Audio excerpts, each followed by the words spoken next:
do livro Libertação, pelo espírito André Luiz, Francisco Cândido Xavier. Capítulo 8. Inesperada intercessão.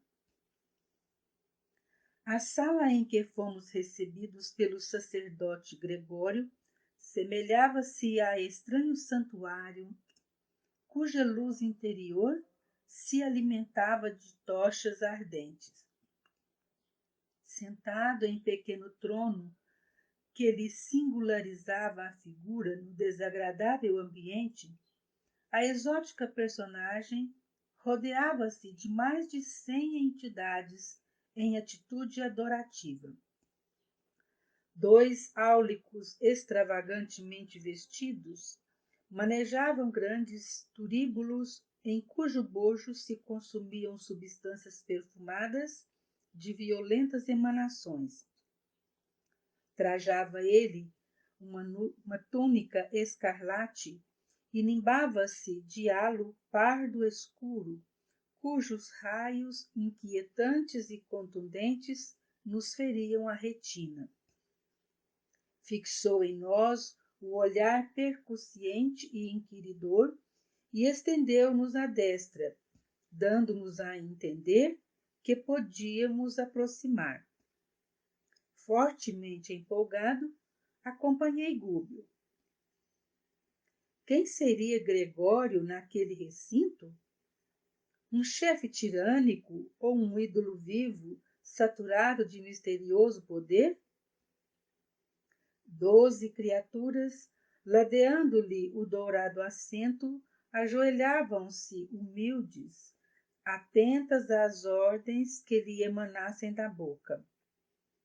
Com um simples gesto, determinou regime sigiloso para a conversação que entabularia conosco, porque, em alguns segundos, o recinto se esvaziou de quantos dentro dele se achavam estranhos à nossa presença.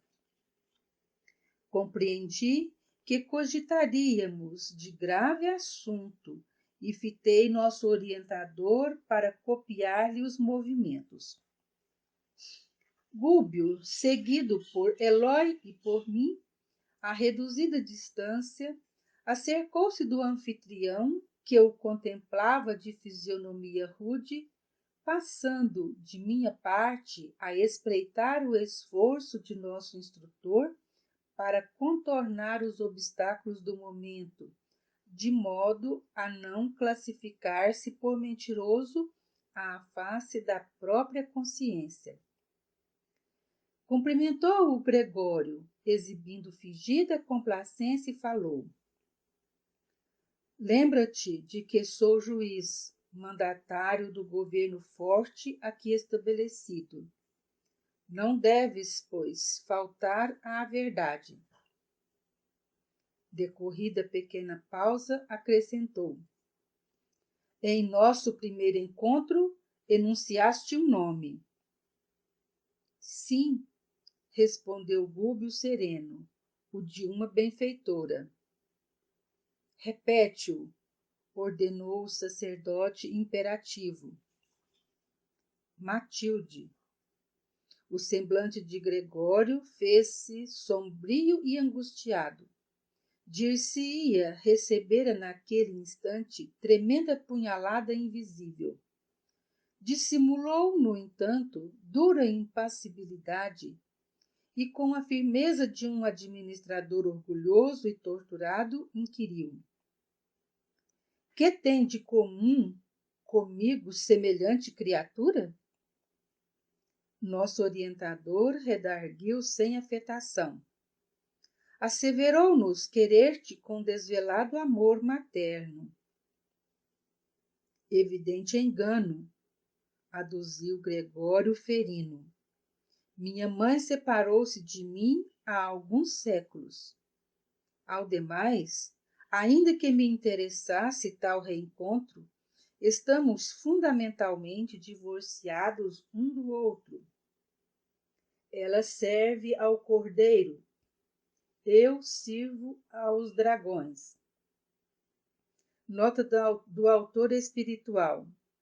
Dragões, espíritos caídos no mal, desde eras primevas da criação planetária, e que operam em zonas inferiores da vida, personificando líderes de rebelião, ódio, vaidade e egoísmo. Não são, todavia, demônios eternos, porque individualmente se transformam para o bem no curso dos séculos, qual acontece aos próprios homens. Aquela particularidade da palestra bastava para que minha curiosidade explodisse indômita. Quem seriam os dragões a que se reportava? Gênios satânicos da lenda de todos os tempos? Espíritos caídos no caminho evolucionário de inteligência voltada contra os princípios salutares e redentores do Cristo, que todos veneramos na condição do Cordeiro de Deus? Sem dúvida, não me equivocava. No entanto, Gúbio lançou-me significativo olhar, certamente depois de sondar-me em silêncio a perquisição íntima, convidando-me sem palavras a selar os lábios entreabertos de assombro. Indiscutivelmente, aquele instante não comportava a conversação de um aprendizado e devia destinar-se às manifestações conscientes e seguras de um mestre. Respeitável sacerdote, obtemperou o nosso orientador com grande surpresa para mim.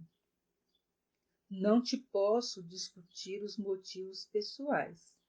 Sei que há uma ordem absoluta na criação e não ignoro que cada espírito é um mundo diferente e que cada consciência tem a sua rota. Criticas, porventura, os dragões que se incumbem da justiça? Perguntou Gregório duramente. Quem sou eu para julgar? Comentou Gúbio com simplicidade. Não passo de um servidor na escola da vida. Sem eles, prosseguiu o Hierofanta, algo colérico, que seria da conservação da terra? Como poderia operar o amor que salva, sem a justiça que corrige? Os grandes juízes são temidos e condenados. Entretanto, suportam os resíduos humanos, convivem com as nojentas chagas do planeta, lidam com os crimes do mundo, convertem-se em carcereiros dos perversos e dos vis. E, à maneira da pessoa culpada que estima longas justificações, continuou irritadiço. Os filhos do Cordeiro poderão ajudar a resgatar a muitos. No entanto, milhões de criaturas, como sucede a mim mesmo, não pedem auxílio nem libertação. Nota do autor espiritual. Milhões de criaturas. Não devemos esquecer que a argumentação procede de um espírito poderoso nos raciocínios e que ainda não aceitou a iluminação do Cristo. Idêntico, pois, a muitos homens representativos do mundo, obcecados pelos desvarios da inteligência. Afirma-se que não passamos de transviados morais. Seja, seremos, então, criminosos vigiando-nos uns aos outros. A terra pertence-nos, porque dentro dela a animalidade domina, oferecendo-nos clima ideal. Não tenho, por minha vez, qualquer noção de céu. Acredito seja uma corte de eleitos, mas o mundo visível para nós constitui extenso reino de condenados. No corpo físico, caímos na rede de circunstâncias fatais. Contudo, a teia que os planos inferiores nos prepararam servirá a milhões. Se é nosso destino joeirar o trigo do mundo, nossa peneira não se fará complacente. Experimentados que somos na queda, provaremos todos os que nos surgirem no caminho. Ordenam os grandes juízes que guardemos as portas. Temos, por isso, servidores em todas as direções. Subordinam-se-nos todos os homens e mulheres afastados da evolução regular, e é forçoso reconhecer que semelhantes individualidades se contam por milhões. Além disso, os tribunais terrestres são insuficientes para a identificação de todos os delitos que se processam entre as criaturas. Nós, sim, é que somos os olhos da sombra, para os quais os menores dramas ocultos não passam despercebidos. Ante o intervalo que se fizera, contemplei o rosto de Gúbio, que não apresentava qualquer alteração. Fitando Gregório com humildade, considerou: grande sacerdote, eu sei que o Senhor Supremo não nos aproveita em sua obra divina, segundo as nossas tendências e possibilidades de satisfazer-lhe os desígnios. Os fagócitos no corpo humano são utilizados na eliminação da impureza, do mesmo modo que a faísca elétrica irrompe, insofreável, a fim de sanar os desequilíbrios atmosféricos. Respeito, assim, o teu poder, porque se a sabedoria celeste conhece a existência das folhas tenras das árvores, sabe também a razão de teu extenso domínio. Entretanto, não concordas em que a nossa interferência prevalece sobre a fatalidade, círculo fechado de circunstâncias que nós mesmos criamos? Não estou habilitado a apreciar o trabalho dos juízes que administram estes pousos de sofrimento reparador. Conheço, contudo, os quadros pavorosos que se desdobram ao teu olhar. Observo de perto os criminosos que se imantam uns aos outros. Sondo, de quando em vez, os dramas sombrios daqueles que jazem nas furnas de dor, magnetizados ao mal que praticaram. E não ignoro que a justiça deve reinar, consoante as determinações soberanas. Todavia, respeitável Gregório, não admites que o amor, instalado nos corações, redimiria todos os pecados? Não aceitas, porventura, a vitória final da bondade, através do serviço fraterno que nos eleva e conduz ao Pai Supremo? Se gastássemos nos cometimentos divinos do Cordeiro as mesmas energias que se despendem a serviço dos dragões, não alcançaríamos mais apressadamente os objetivos do supremo triunfo? O sacerdote ouviu contrariado e clamou com desagradável inflexão de voz: como pude escutar-te calado tanto tempo? Somos aqui julgadores na morte de todos aqueles que maltrataram os tesouros da vida. Como inocular amor em corações enregelados? Não disse o Cordeiro, certa vez, que não se deve lançar pérolas aos porcos? Para cada pastor de rebanho na terra, há 1000 porcos ostentando as insígnias da carne. E se o teu mestre reclama pegureiros ao seu apostolado, que fazer de nossa parte, se não constituir equipes de inteligências vigorosas, especializadas em corrigir as criaturas delinquentes que se colocaram sob nossa vara diretiva? Os dragões são os gênios conservadores do mundo físico e se esmeram em preservar a aglutinação dos elementos planetários. Coerentes com a lógica, não entendem o paraíso de imposição. Se o amor conquistasse a terra de um dia para outro, desentregando-lhe os abismos escuros, a fim de que a luz sublime aí brilhasse para sempre, fácil e instantânea, como acomodar nesse clima celestial as consciências de lobos e leões, panteras e tigres?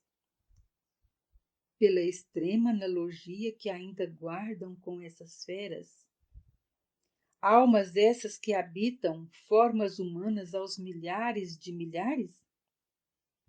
Que seria dos céus se não vigiássemos os infernos? Gargalhada sarcástica e estrepitosa seguiu-lhe as palavras.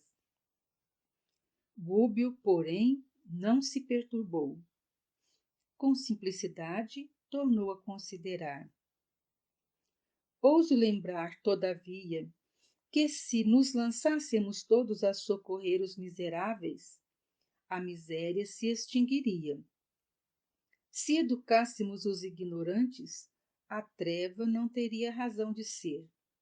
Se amparássemos os delinquentes, oferecendo-lhes estímulos à luta regenerativa, o crime seria varrido da face da terra. O sacerdote fez vibrar uma campainha que me pareceu destinada a expandir-lhe as expressões de ira e gritou rouquenho: Cala-te, insolente, sabes que te posso punir. Sim, concordou o nosso orientador imperturbável. Suponho conhecer a extensão de tuas possibilidades. Eu e meus companheiros, à leve ordem de tua boca, podemos receber prisão e tortura.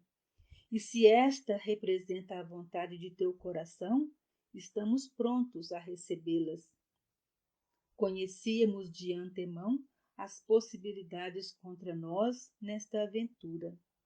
Entretanto, o amor nos inspira e confiamos no mesmo poder soberano que te permite aplicar a justiça.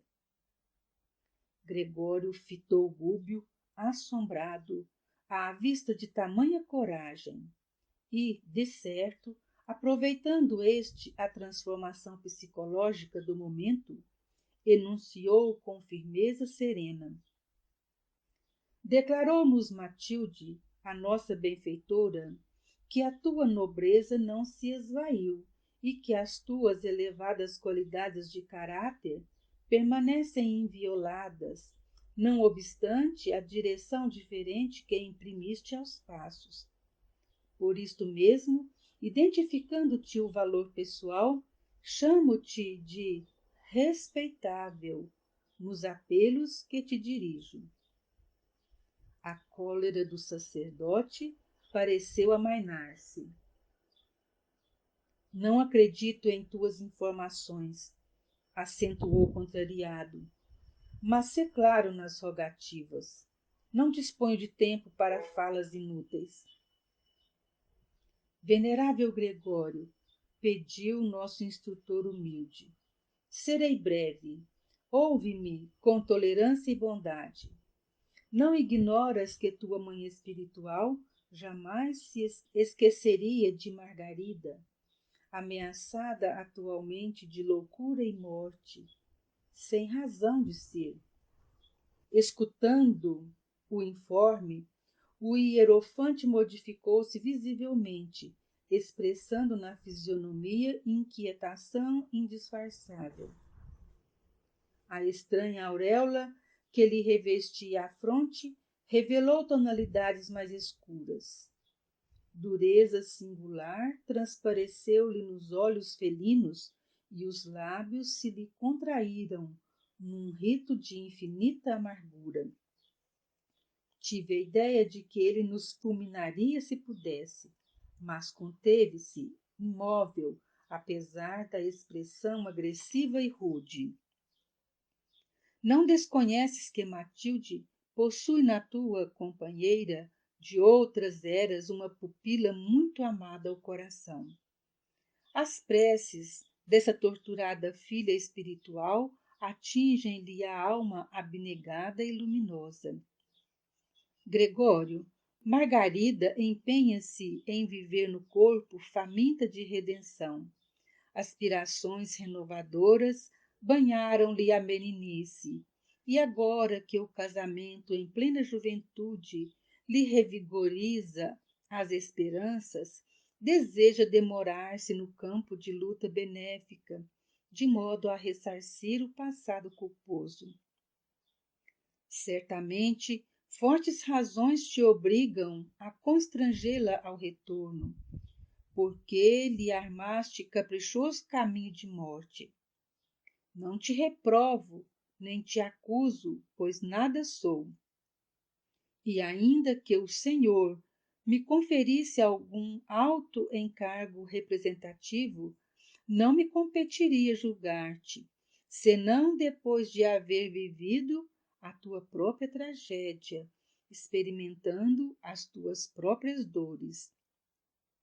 Sei, porém, que pelo amor e pelo ódio do pretérito, ela permanece intensamente ligada aos raios de tua mente, e todos sabemos que os credores e os devedores se encontrarão uns com os outros, tarde ou cedo, face a face.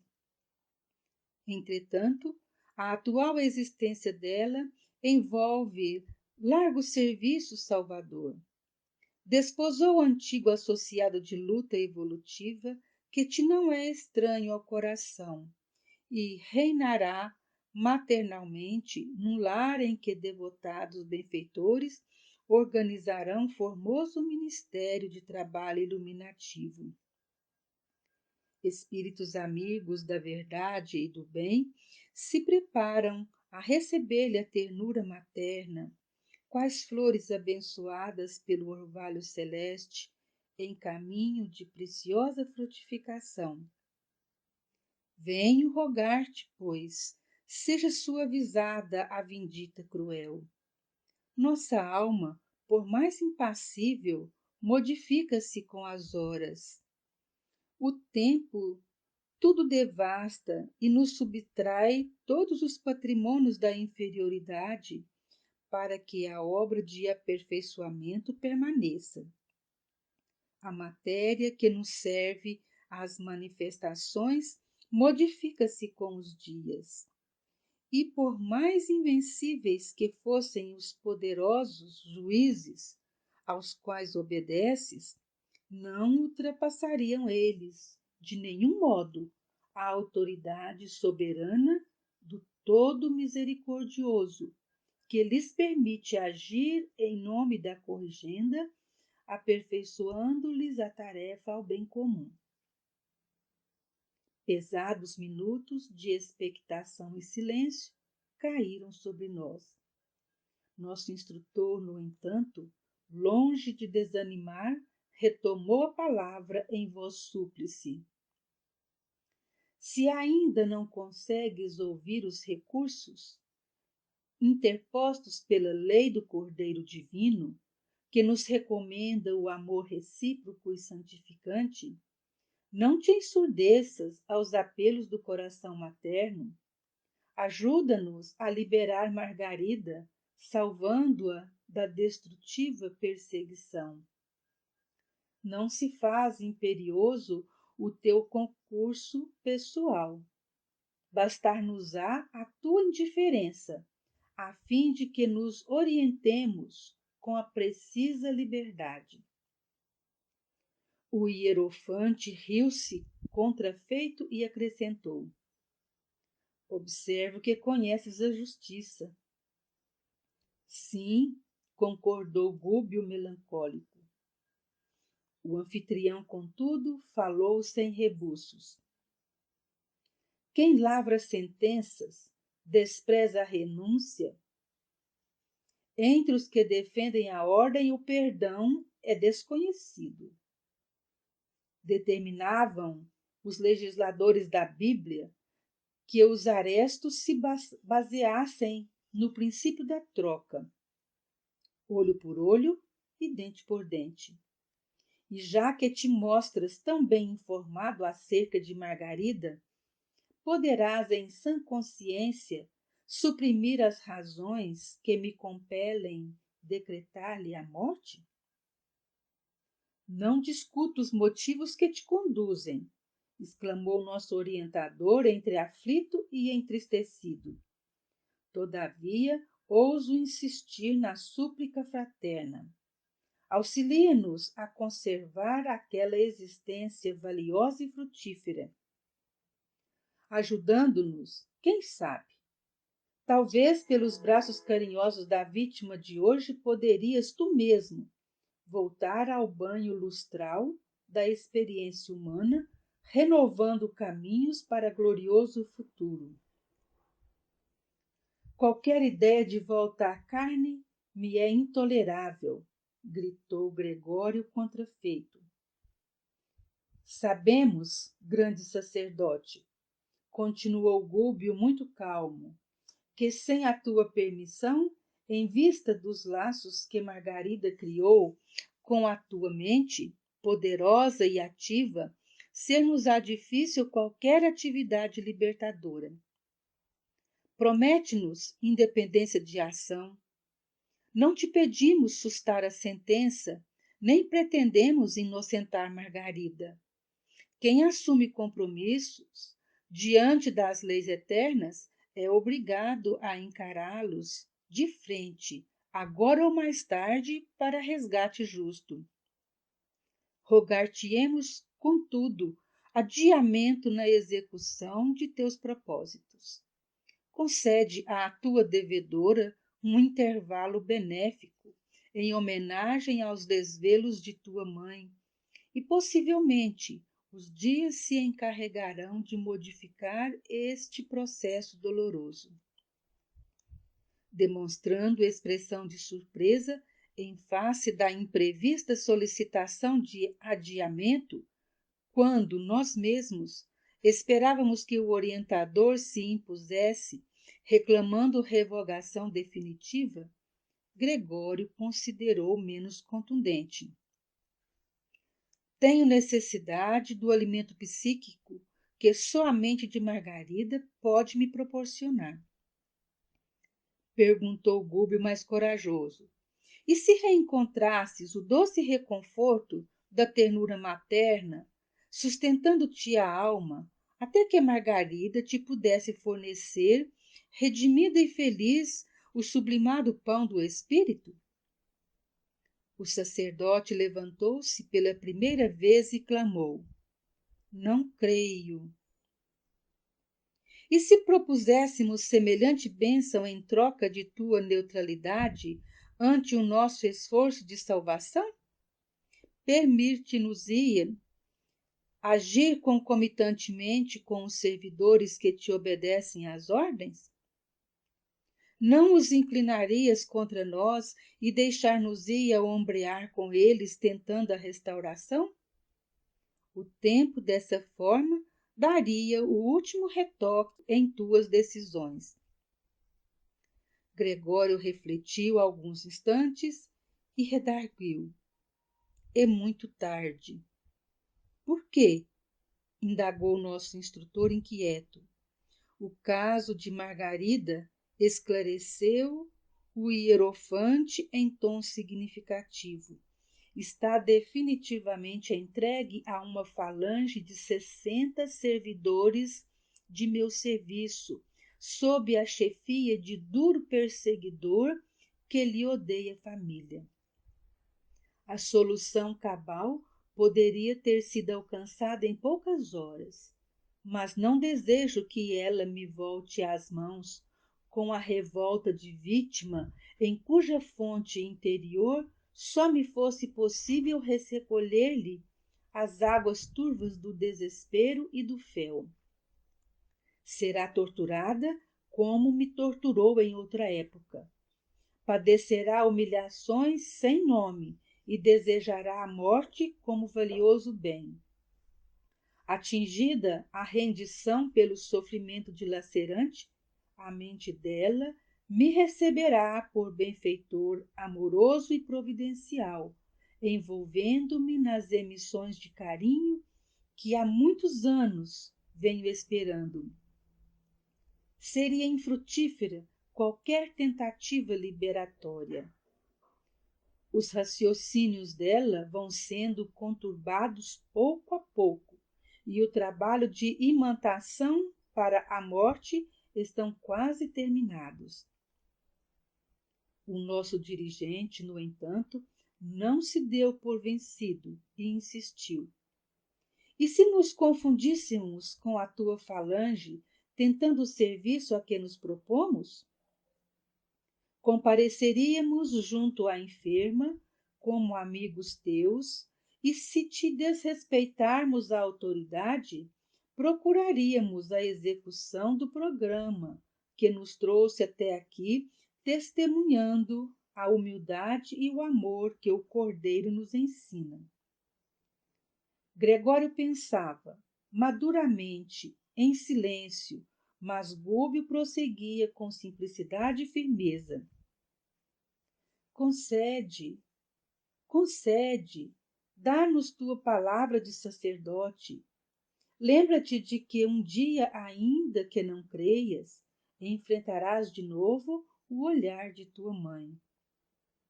O interpelado, após alguns minutos de reflexão, ergueu os braços e asseverou: não creio nas possibilidades do tentame. Todavia, concordo com a providência a que recorres.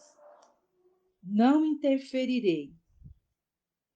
Em seguida, tilintando a campainha de modo particular, determinou que os auxiliares se reaproximassem.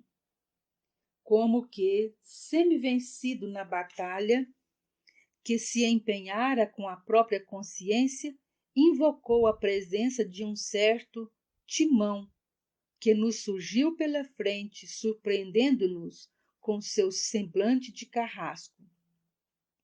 Dirigiu-lhe a palavra, indagando pelo andamento do caso Margarida, ao que o preposto informou estar o processo de alienação mental quase pronto. Questão de poucos dias para a segregação em casa de saúde. Indicando-nos algo constrangido, determinou Gregório que o auxiliar de sinistro aspecto nos situasse junto da falange, que operava ativa na execução gradual do seu decreto de morte.